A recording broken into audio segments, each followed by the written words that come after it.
40장 34절부터 38절의 말씀을 가지고 구름 기둥과 불 기둥이라는 제목으로 여러분과 은혜 말씀을 나누도록 하겠습니다. 이스라엘 백성들 광야에서 40년 동안 고통 가운데 있었지만 엄청난 축복을 받았습니다. 지금까지 살아오면서 저는 좋은 환경 가운데 사시는 분들은 축복을 잘 모르시지만 고난 중에 있는 사람들은 오히려 축복의 비밀을 알고 있는 경우가 많다는 사실을 짧은 사역의 기간 가운데 경험하게 됩니다.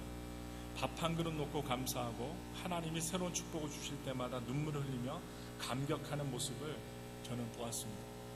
그래서 이스라엘 백성들이 처한 환경은 고통스러운 것이었습니다. 그러나 환경이 그들의 축복을 빼앗지는 못했습니다.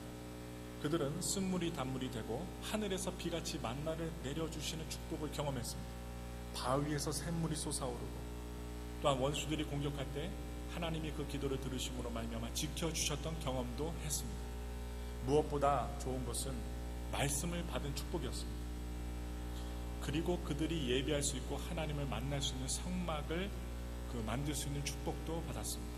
여러분들은 얼마나 많은 축복을 받으셨는지, 어떤 사람들은 축복을 받아놓고도 받은 줄 모르시는 분이 있는가 하면 조그만 것에서 하나님의 축복을 깨닫고 감사하는 사람들이 있습니다. 그래서 광야의 축복 중 오늘 마지막 대미를 장식할 축복이 남아있는데 그것은 오늘 설교 제목대로 구름 기둥과 불 기둥의 축복입니다.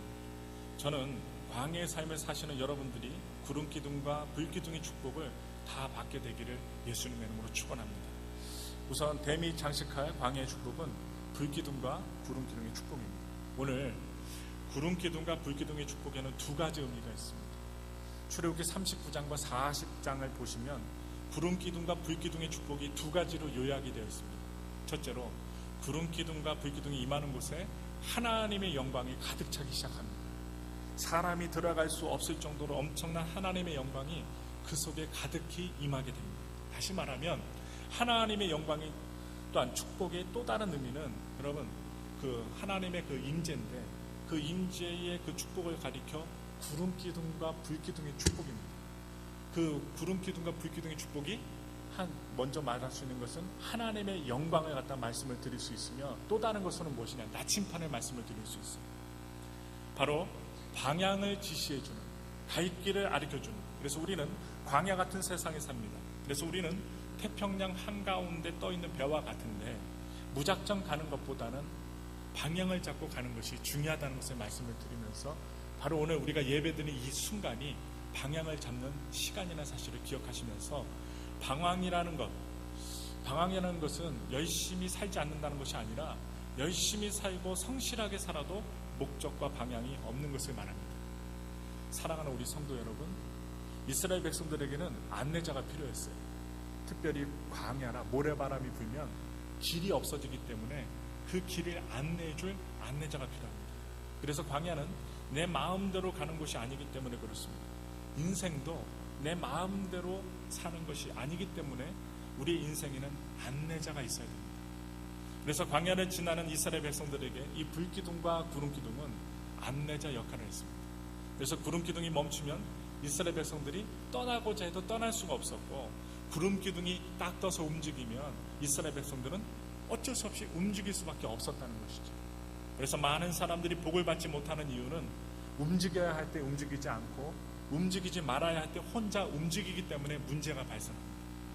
제멋대로 가다가 낭패를 당하고 좌절하고 절망하는 것입니다. 그래서 이스라엘 백성들이 40년 광야 생활이 외롭지 않았던 이유가 있어요. 그 이유는 그들과 함께 하셨던 분이 계셨습니다. 바로 하나님이십니다. 또 하나님이 그들과 함께 하시고 갈 길을 보여주시고 이끌어 주시고 인도해 주셨기 때문에 그들은 외롭지 않았습니다. 그래서 그들은 그토록 열악한 광야라는 최악의 열악한 상황 속에서도 천국을 만들 수 있었던 것입니다. 그렇다면 오늘 우리가 또 주목해 봐야 될 말씀이 있어요. 출애굽기 40장 34절부터 35절 말씀을 다 같이 보겠습니다.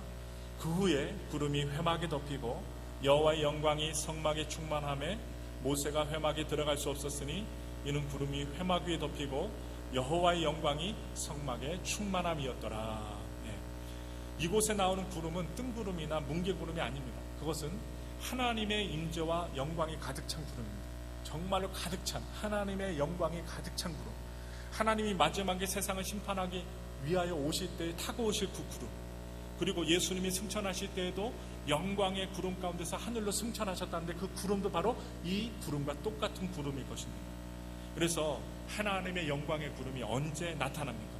34절을 보시면 영광이 회막 위에 떠 있는 순간에 그 구름에 나타난 영광은 성막 안으로 들어갔습니다. 이처럼 하나님의 임재가 이곳에 나타나면 임재는 우리 몸 안으로 들어오게 됩니다. 이 성전에 하나님의 영광이 가득 차면 우리 모두에게 하나님의 영광이 들어오게 된다는 것입니다. 그래서 하나님의 영광은 우리 몸 안에 하나님의 영광이 들어오게 되는데, 우리 몸 안에 하나님의 영광이 들어오면 사람들이 우리를 볼 때 두려움으로 보게 됩니다. 우리가 무서워서가 아니라 우리 안에 계신 하나님의 영광 때문에 그 사람을 두려워하게 됩니다. 이것은 마치 모세가 시내산에 올라가서 열심히 기도하고 하나님의 영광을 보았을 때 얼굴에 광채가 났던 것과 똑같습니다. 그래서 사람들이 두려워했다고 했어요. 모세가 기도 많이 하고 내려오니까 얼굴에 광채가 나니까 사람들이 뒤로 한 발짝, 두 발짝, 세 발짝 물렀어요. 그래서 어떻게 해요? 수건으로 얼굴을 가리웠잖아요. 너무나도 얼굴이 빛났기 때문에 그 수건으로 얼굴을 가렸어요. 저는 여러분의 얼굴에도 하나님의 영광의 빛이 나타나기를 소원합니다. 그러므로 우리 얼굴에서 기쁨과 소망, 하나님의 영광이 주일 성찬 예배 드리고 기도하고, 또한 절망 가운데 있었던 분들이 희망을 갖고 소망을 갖고, 다른 사람들은 다 죽는다 하는 이때에, 경기가 불경기다 하는 이때에 우리는 뭐 해야 돼요? 주님을 붙잡아야 돼요. 하나님을 의지해야 돼요. 그러면 하나님이 도와주십니다. 얼굴을 빛나게 하시고 우리의 모든 앞길을 열어줄 줄 믿습니다. 성막이 완성되었을 때 여호와 하나님, 그 영광의 구름이 나타났어요. 34절을 보면 첫 구절에 뭐가 나타나요? 그 후에라는 단어가 나타나요. 이 단어는 39장과 40장을 요약하는 말씀입니다. 이 말은 한마디로 성막이 완성되었을 때라고 할 수 있습니다. 성막이 미완성이면 구름이 뜨지 않아요. 그러나 성막이 완성이 되면, 완성이 될 때 하나님의 영광의 구름이 나타났습니다. 이 성막은 두 가지로 완성이 돼요. 우리가 꼭 기억해야 될 것입니다. 성막이 무엇으로 완성됩니까? 첫째, 순종입니다. 일단 두 번째는 기름 부으심입니다. 이 두 가지가 바로 성막, 하나님의 영광의 축복의 비밀이에요. 하나님께서는 모세를 산으로 데리고 가서 40일 동안 성막에 대해서 청사진을 보여주시고, 기도할 때마다 알려주시고, 쓰게 하시고, 자세하게 건축물을 건축할 수 있도록 설계도를 주셨어요. 넓이와 길이와 기구와 모형과 색깔까지도 다 하나님이 가르쳐 주셨어요. 사람이 만든 성막이 아니에요. 제가 이제 다음에는 여러분들과 함께 성막에 대해서 또한 설교를 할 것입니다. 그래서 자세하게 무엇을 쓰고, 그 기구의 의미가 무엇이고, 왜 성막에서 이 자리를 만들었는지, 의미가 무엇인지, 왜 하나님이 피를 보게 하셨는지, 그런 것들을 공부하게 될 것입니다. 그런데 이 자세한 것을 하나님이 가르쳐 주셨는데, 그리고 그 가르침대로 성막을 지으라고 명하셨습니다. 우리가 집을 짓다 보면 설계도보다 방을 넓히고 싶고, 방 하나 또 늘리고 싶고, 또한 거실을 아름답게 꾸미고 싶은 게 사람의 마음인데, 여러분, 하나님께서 명하신 대로 이스라엘 백성들은 성막을 그대로 만들었어요. 사람의 마음대로 행하지 않고 하나님의 뜻대로 만든 것이 성막입니다. 그래서 모세와 이스라엘 백성들은 사람의 마음대로 하나님의 성막, 하나님이 지시하신 것을 변형시키지 않고 하나님이 말씀하신 그대로 순종하여 성막을 만들었습니다. 이것이 순종입니다. 하나님이 명하신 대로 말씀대로 행하는 것이 순종이에요. 그래서 39장 32절을 읽어보겠습니다. 다 같이 읽겠습니다.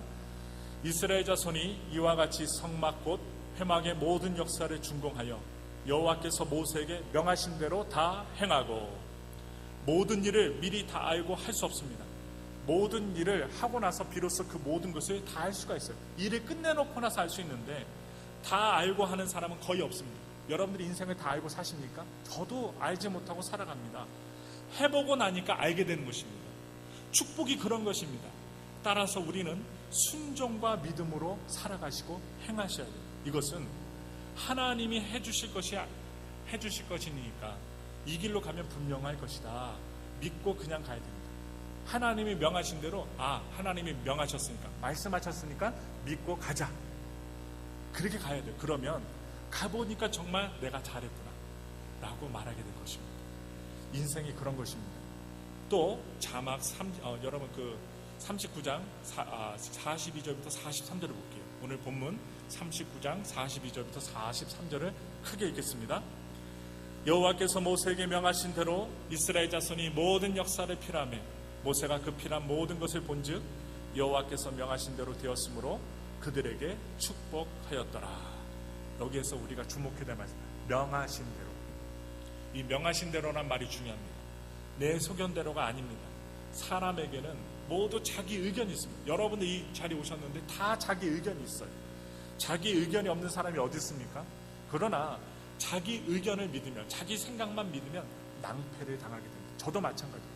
저도 기도하지 않고 제 소견만, 제 작은 의견만 믿고 막 생활하면 저는 낭패를 당하게 돼요. 그래서 성경에서 가장 어두운 역사가 있습니다. 하나님이 사사기를 통해서 우리에게 말씀하시는데, 사사기의 사사시대에는 다 자기 소견대로 살았다는 거예요. 자기 멋대로 살았다는 거예요. 그래서 사사시대는 하나님의 뜻대로 하지 않고 자기 소견대로, 내 방법대로, 내 경험대로, 내 세상의 지혜대로 살았다는 것입니다. 그렇게 하면 좋을 것 같지만 결국 망하게 됐습니다. 하나님이 시키신 대로, 명하신 대로 충성하고 따라가야 됩니다. 그래서 여러분도 오늘 주일날 오셔서 말씀 듣는 거예요. 저도 말씀을 준비하고 여러분만 들으라는 게 아니라 저도 들으며 말씀을 전합니다. 배는 바닷가에서 지어야 합니다. 그리고 강에서 지어야 돼요. 그런데 하나님은 아라라산 산꼭대기에 배를 지으라고 하셨어요. 누구한테 하신 말씀입니까? 노아에게 하신 말씀이죠. 사람이 말한 것이라면 짓지 않아도 됩니다. 그러나 하나님이 말씀하셨기 때문에 지어야 합니다. 노아가 기도할 때 하나님이 뜻하지 않게 산 꼭대기에다가, 아라산 꼭대기 위에다가 배를 지으라고 합니다. 왜냐하면 하나님의 말씀이 곧 성경이기 때문에 노아는 들을 수밖에 없어요. 그래서 산 꼭대기에 사람들이 손가락질하고 욕하고 이해되지 않는다 할 때 노아는요, 사람들의 말 듣지 않고 하나님의 말씀 듣고 산 꼭대기에 여러분 배를 지었습니다. 또한 아브라함이 있습니다. 아브라함이 여러분들과 같이 이 엘파소 지역 같은 동네에 살고 있었는데 하나님이 내 본토 친척 아베 집에 떠나라, 뜻하지 않게 하나님이 명령하시니까 다 이삿짐을 꾸려서 떠납니다. 이것이 바로 믿음입니다. 그리고 순종입니다. 사람 말 듣지 않고 하나님의 말씀 듣고 행동하는 것. 그래서 모세와 이스라엘 백성들은 성막을 지으라는 대로 지었습니다. 왜 여기 집을 지을까? 왜 여기에는 방을 만들까? 또한 도대체 이해가 안 돼. 왜 텐트를 지으라는 거야? 또 왜 이 모양일까? 왜 번대잔을 만들까? 또 물두멍을 왜 만들까? 왜 향단을 만들까? 도무지 이해가 되지 않아. 이렇게 말하지 않았습니다. 왜냐하면 하나님이 우리에게 말씀하신 것 뒤에는 놀라운 하나님의 비밀이 들어있기 때문입니다. 그래서 사람이 말하면요 듣지 않으시지만 하나님이 말씀하시면 꼭 들어주시기를 부탁을 드려요. 그것은 내가 다 알 수 없습니다. 그렇지만 분명히 알 수 있는 것은 이것은 하나님의 뜻이다라는 것입니다. 그렇다면 그대로 믿고 따라가셔야만 해요. 사랑하는 우리 하나님이 사랑하시는 우리 성도 여러분, 축복을 받고 싶으세요?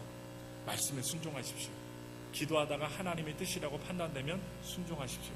이것이 인간의 것인지 하나님의 것인지 성령님이 가르쳐 주십니다.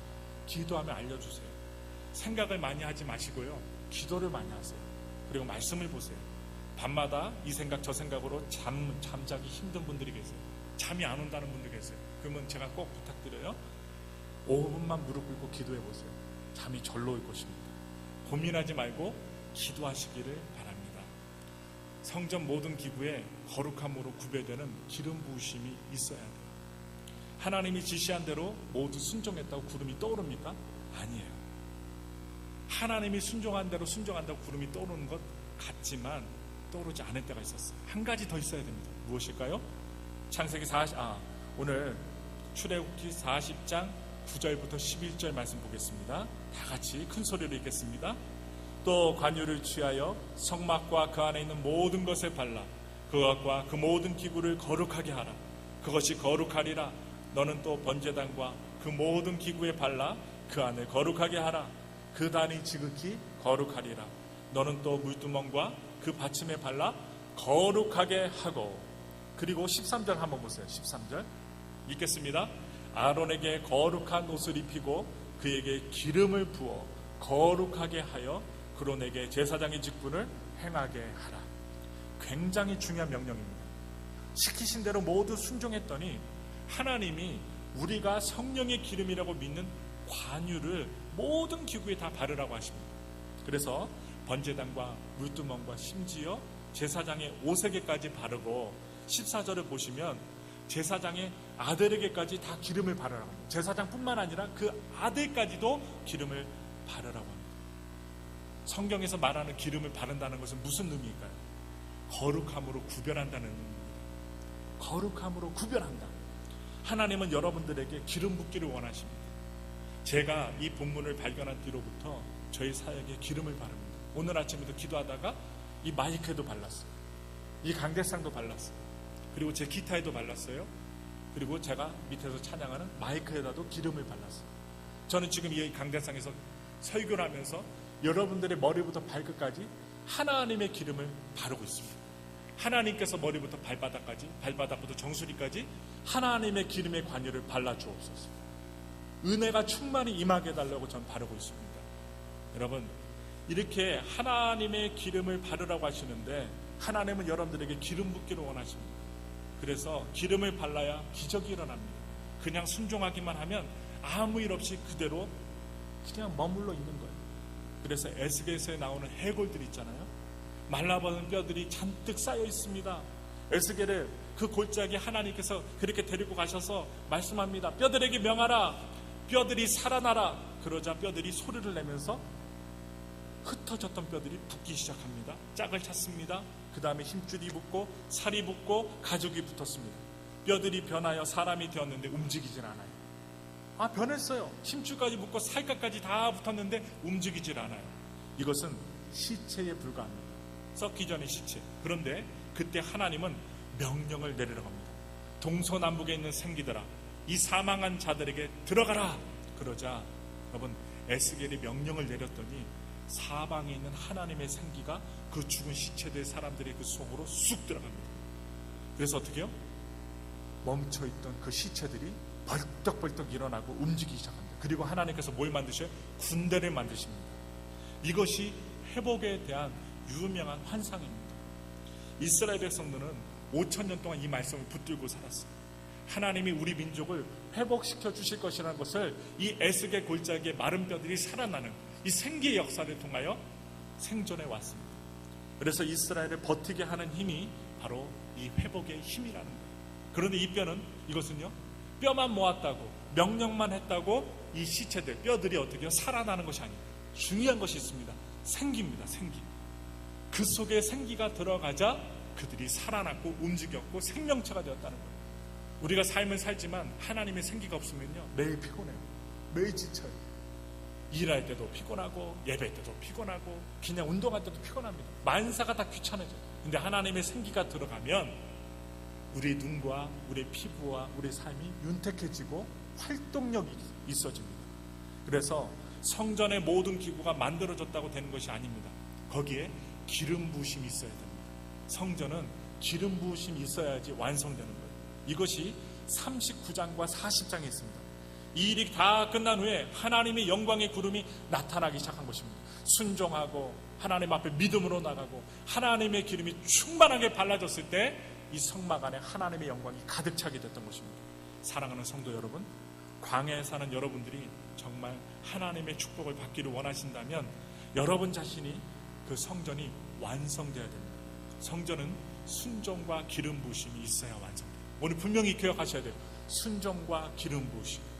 이때 하나님의 영광이 성전 위에 떠오르기 시작하고 성전 안에는 하나님의 영광이 가득 차기 시작했던 것입니다.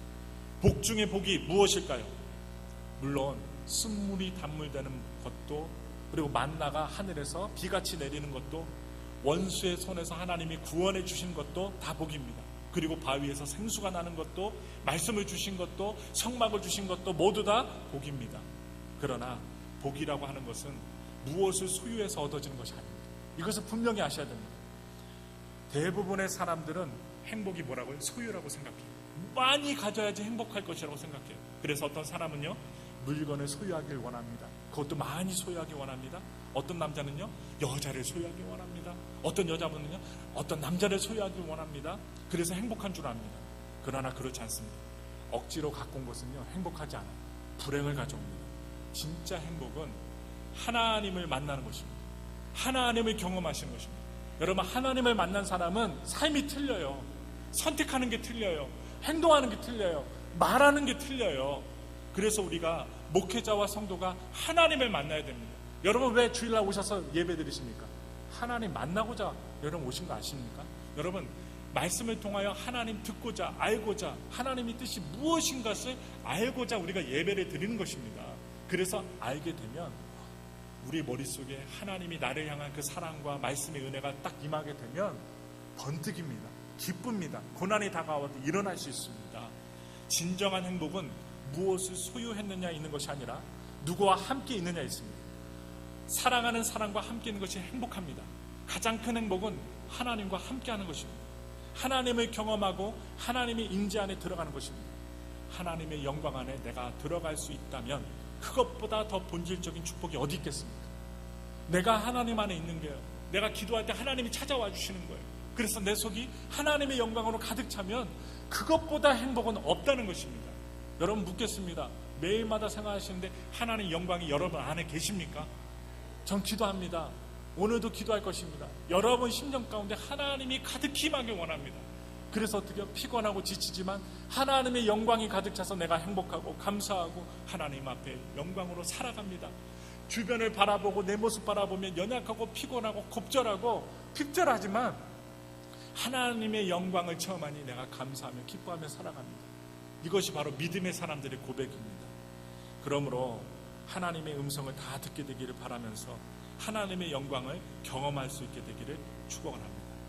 그래서 오늘 구름기둥 불기둥으로 이스라엘 백성을 보호하시고 나아갈 길을 가리키시는 하나님이 계십니다. 하나님의 임재와 하나님의 영광은 어디 안에 있느냐? 성소 안에 있습니다. 성소 안에 순종과 기름 부으심으로 성전을 완성했을 때 구름이 뜨기 시작했던 것입니다. 35절을 보시면 회막에 구름이 덮였을 때 여호와의 영광이 성막이 충만하여서 모세는 회막에 들어갈 수 없었다. 하나님의 영광이 가득 차니까 그 성막 안에 모세조차도 들어가지 못합니다. 저는 오늘 이 마지막 축복인 구름기둥과 불기둥의 축복이 여러분들에게 나타나기를 간절히 원해요. 왜냐하면 이 세상은 너무나 살기 어려운 곳이기 때문입니다. 고통스럽고 배신과 배고픔과 갈등과 이기주의와 폭력, 사탄이 세상을 지배하고 있기 때문에 하나님의 불기둥과 구름기둥이 없다면 한순간도 제정신으로 살아갈 수 없기 때문입니다. 믿는 사람들 어떻게 하면 넘어지게 하고 가정을 깨트리려고 하고 그리고 사람들의 마음을 아프게 만들고 하나님으로부터 제정신 못 차리고 정신 못 차리고 떠나가게 만들고자 마귀는 저 바깥에서 우리가 은혜 받지 못하게 할 만한 모든 것들을 갖추고 우리를 이끌고자 합니다. 그래서 우리가 필요한 것이 무엇입니까? 하나님의 구름기둥과 불기둥입니다. 36절과 37절 함께 보시겠습니다. 구름이 성막 위에서 떠오를 때에는 이스라엘 자손이 그 모든 행하는 길에 앞으로 발행하였고 구름이 떠오르지 않을 때에는 떠오르는 날까지 발행하지 아니하였습니다. 이 축복의 구름이 이제 나타났습니다. 그때 하나님의 임재와 영광이 나타납니다. 그보다 놀라운 사건은요, 36절에 보면 구름 위에 성막 위에서 움직이기 시작하는 것입니다. 구름이 어디에서? 성막 위에서 움직였어요. 구름이 움직이면 이스라엘 백성들은 짐을 꾸리기 시작합니다. 왜냐하면 떠나야 하기 때문입니다. 그러나 지겨워서 떠나고, 여러분 지겨워서 떠나고 싶어도, 그리고 실증나서 떠나고 싶어도 구름이 움직이지 않으면 머물러 있어야 돼요. 그래서 어떻게 해요? 이스라엘 백성들은 항시 구름을 지켜봤습니다. 이것이 그리스도인들의 삶의 비결입니다. 여러분, 하나님이 움직이면 여러분도 움직이십시오. 하나님이 멈추면 여러분도 멈추십시오. 그러나 우리 신앙생활은 내가 먼저 간 후에 하나님은 나중에 따라오라고 하는 것이 아닙니다. 일은 우리가 다 저질러 놓고 해결은 하나님 보러 하라고 하는 것은 여러분 보통 우리 신앙생활의 모습인데요, 진정한 신앙생활이 아닙니다. 순서가 바뀐 것입니다. 우리가 축복을 받을 때도 몇 가지 종류를 여러분 만들어 놓고 이것만 주십시오, 이것만 달라고 우리는 요청을 합니다. 그것이 아닙니다. 하나님의 축복의 안으로 들어가십시오. 여러분 속에 하나님을 끌어오지 말고 하나님을 따라다니십시오. 그럼 어떻게 해요? 축복의 땅으로 들어가실 것입니다. 사실 이 불기둥과 구름기둥은요, 이때 처음 나타난 것이 아니에요. 출애굽기 14장에 이스라엘의 그 백성들과 모세가 애굽에서 탈출했을 때 처음 만난 것이 무엇이냐? 구름기둥입니다. 여러분, 홍해에서요 도망가요. 마른 땅을 건너고 있어요. 근데 뒤에 마차를 타고 군마를 타고 칼을 들고 창을 들고 따라오는 애굽 백성들이 있었어요. 그때 하나님께서 막으셨던, 그들을 벽으로 막으셨던, 칼로 죽임을 당하지 않게 하셨던 것이 무엇이냐? 구름 기둥입니다. 하나님의 구름 기둥이 이스라엘의 등 뒤로 딱 가서 어떻게 해요? 무서운 세력들을 막습니다. 이때 하나님이 시간을 버리기 위해서 구름 기둥을 보내주신 것입니다. 구름 기둥이 생기자 애굽과 이스라엘이 갈라졌어요. 한쪽은 애굽 백성, 한쪽은 이스라엘 백성. 그래서 어떻게 해요? 이것을 막아준 것이 무엇이냐? 방패가 구름 기둥입니다. 그래서 구름 기둥은 방향도 가르쳐 줍니다. 위기 때 하나님은 이 구름 기둥을 보내주셔서 우리를 보호해 주실 줄 믿습니다. 이스라엘 백성들이 길이 없어서 절망하고 있을 때 홍해를 육지같이 걸었고 지나갔어요. 이스라엘 백성들이 모두 홍해를 건넜고 바로의 군대가 따라오려고 하자 하나님은 불기둥을 보내주십니다. 애굽의 군대 안에 불기둥을 보내주셔서 애굽 군인들이 따라오지 못하도록 막아주셔서 이때 혼돈이 생깁니다. 이때 하나님께서 구름기둥과 불기둥을 사용해 주신 것을 볼 수가 있어요. 사랑하는 우리 성도 여러분, 광야의 길을 건너는 인생의 최대 문제는 무엇을 먹을까, 무엇을 마실까, 무엇을 입을까 하는 문제가 아닙니다. 왜 사람들이 자살하는지 아세요? 가난한 사람들은 웬만하면 자살하지 않습니다. 돈 많은 사람들이 자살합니다. 권력층, 지식층에 속한 사람들이 자살을 해요. 길이 없다고 생각하기 때문입니다. 길이 있다고 생각했다면 제 스스로 목숨을 끊지 않았을 것입니다. 자기가 가본 길이 다 막혔기 때문에 죽자라고 생각하는 거예요. 막히면 여러분 죽자고 합니다. 요즘에는요, 가난한 사람들도 길이 막히면 죽자라고 합니다. 이것을 기억하세요. 하나님은 홍해 앞에서도 길을 만드셨습니다. 길은 반드시 열려 있어요. 한 길이 막혔다는 것은 다른 길이 열렸다는 거예요. 막힌 길 때문에 절망하지 마십시오. 길이 막히면 다른 것을 보십시오. 다른 길이 열려 있어요. 반드시 하나님이 여러분들이 갈 길을 열어주신다는 것, 준비해 주신다는 것 기억하시고, 그래서 이 구름 기둥은 무엇과도 같느냐? 예수님과 같습니다. 예수님과 같아요. 그래서 예수님께서 나는 길이요 진리요 생명이라고 말씀하셨어요. 예수님을 보면 길이 뚫리고 진리가 내 손에 잡힙니다. 그래서 예수님을 보면 생명이 내 안에서 다시 살아나는 것을 느끼고 경험하게 됩니다. 사랑하는 우리 성도 여러분, 우리 하나님께서 이스라엘 백성들에게 광야 길에서 낮에는 구름 기둥으로, 밤에는 불 기둥으로 보내주셔서 저들을 인도하셨다는 것을 다 기억하시고 오늘 기도하실 때 감사드리길 원합니다. 38절을 보세요. 다 같이 38절을 읽겠습니다. 낮에는 여호와의 구름이 성막 위에 있고 밤에는 불의 그 구름 가운데 있음을 이스라엘 온 족속이 그 모든 행하는 길에서 친히 보았더라. 특히 사막은 더워서 물을 벌컥벌컥 마셔도 덥습니다. 그런데 일단 그늘 아래 들어가면 그렇게 시원할 수가 없어요. 뜨거운 태양, 사막, 장렬하는 열기 앞에서 하나님의 구름, 그늘을 만들어 주셨어요. 그 그늘 밑에서 쉼을 얻는 것 얼마나 쉬워요. 얼마나 시원해요. 이스라엘 백성들은 정말 가을 날씨 같은 시원함 속에서 머물러 있었습니다. 그리고 시원한 산들바람 속에서 광야를 지나는 경험을 하게 됩니다. 하나님은 이스라엘 백성들을 그렇게 지켜주셨습니다. 저는 이런 축복이 여러분들에게도 있었으면 좋겠습니다. 특별히 엘파소는요, 사막을 말 안 해도 다 아셔요. 5분만 걸어가면 사막이 나옵니다. 10분만 차 타고 가면 사막이 나와요. 그래서 일부러 그 이스라엘 같은 데 가면 버스에서 내려서 10분을 걷게 합니다. 양산도 없이 아무것도 모자 쓰지 않고요, 10분을 걸어가요. 구름 없이. 그러면요, 다 나 죽겠다고 하고 버스로 돌아가고서 물 달라고 하고요, 그늘로 들어갑니다. 왜? 사막을 경험하지 못한 사람들이 이스라엘 땅에 와서 경험했기 때문에. 여러분, 그러나 하나님이 지켜주신 2500년 전의 일들이 오늘날에도 일어나길 바라면서 저는 불기둥이 어떻게 생겼나 궁금했는데 오늘 성경을 보았더니 밤에는 불이 구름 가운데 있다고 합니다. 그냥 따로 떨어진 게 아니에요.